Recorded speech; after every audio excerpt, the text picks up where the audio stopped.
నేను చదువు కోసమే గ్యాప్ తీసుకున్నానండి అని శ్రీలీల పదే పదే చెబుతున్నా పట్టించుకోవడం లేదు ఎవరు. సరే తీసుకుంటే తీసుకున్నారు గాని, ఇకపై అలా జరగకుండా చూసుకోండని కాసింత చనువుతోనే చెప్పేస్తున్నారు. లాస్ట్ ఇయర్ ఎండింగ్‌లో కిస్సెక్ కనిపించిన ఈ బ్యూటీ ఈ సమ్మర్‌లో రాబిన్‌హుడ్‌తో సందడి చేయడానికొచ్చేస్తున్నారు. కెరీర్ స్టార్టింగ్‌కి ఇప్పటికి ఎక్కడా పోలికే లేదు అనుపమలో. అంతలా మేకోవర్ అయ్యారు ఈ మల్లు బ్యూటీ.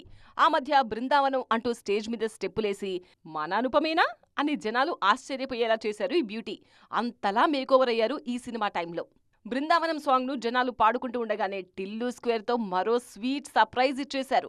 టిల్లు స్క్వేర్ తర్వాత అనుపమను మిస్ అవుతున్నారు తెలుగు ఫ్యాన్స్. ఆమె చేతిలో సినిమాలున్న విషయం తెలుస్తూనే ఉన్నా పదే పదే ప్రమోషన్స్‌లో గానీ, సోషల్ మీడియాలో గానీ కనిపించడం లేదు ఈ భామ. ఆ మధ్య డైరెక్షన్ మీద కూడా దృష్టి పెట్టారు ఈ బ్యూటీ. మీ గోల్స్‌ని మేం కాదనం, కానీ సినిమాలు కూడా కాస్త స్పీడ్‌గా చేయండి అంటూ సలహాలిస్తున్నారు అభిమానులు. ప్రదీప్ రంగనాథన్‌తో అనుపమ నటిస్తున్న డ్రాగన్ కోసం ఈగర్‌గా వెయిట్ చేస్తున్నారు.